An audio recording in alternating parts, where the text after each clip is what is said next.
Ang QA Falcon 180i ay may 180cc single-cylinder, 4 na stroke, liquid-cooled engine na may fuel injection, may automatic CVT transmission ito, ang maximum power ay humigit kumulang 24.8 horsepower at may torque na nasa 17.2 Nm. May dual disc brakes ito sa harap at likod na may dual-channel ABS para sa mas ligtas na pagpreno. Ang suspension ay telescopic fork sa harap at rear suspension sa likod. Ang gulong ay 14 inches, 110/80 sa harap at 130/70 sa likod.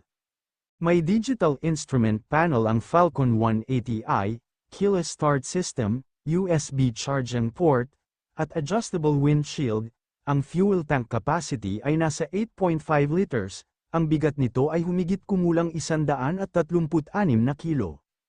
Sa fuel consumption, base sa aktwal na gamit ng mga rider, umaabot ito ng tinatayang 35 hanggang 40 kilometro kada litro depende sa riding style at kondisyon ng kalsada.